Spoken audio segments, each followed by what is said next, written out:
के केंद्र में आया है। पहले क्या था ना कि दिन भर हिंदू मुसलमान की बहस में रोजी रोटी कपड़ा मकान कहीं छुप जा रहा था। अब तो ये बहुत अच्छा हुआ ना अंजना जी कि हमने कहा कि हम 500 में सिलेंडर देंगे, मोदी जी ने कहा कि हम 450 रुपया में देंगे। तो अब विपक्ष की तरह जो है हमारे पास ये काम है कि कल को हम सिलेंडर लेकर के दिल्ली की सड़कों पे जाएं और मोदी जी से पूछें कि आप चुनाव के वक्त बोले थे कि हम 450 में सिलेंडर देंगे, तो कब दीजिएगा।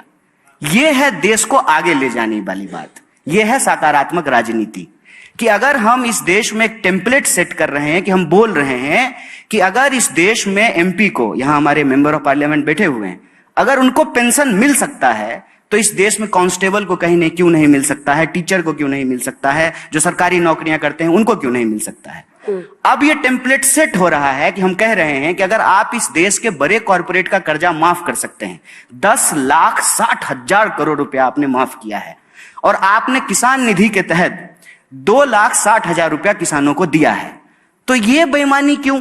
देश के मुट्ठी भर जो है उद्योगपतियों को, व्यापारियों को आप 10,60,000 करोड़ रुपया दे रहे हैं और देश के किसानों को मात्र 2,60,000 करोड़। तो मेरा मानना है कि जीत किसी की भी हो, अल्टीमेटली इस चुनाव में और इस चुनाव के बहस में एक एजेंडे की जीत के सामने कन्हैया कुमार ने इस तरह अंजना को धोया कि अंजना की बोलती बंद हो गई। कन्हैया कुमार ने कहा कि अगर हम 450 में सिलेंडर देंगे तो क्या मोदी जी 350 में सिलेंडर देंगे?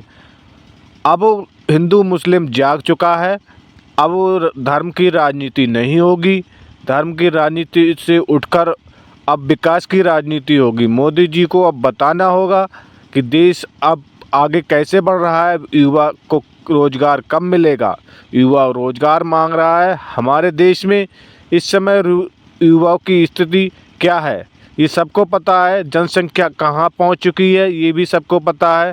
इस समय हमारा देश बहुत ही तंगी में जूझ रहा है।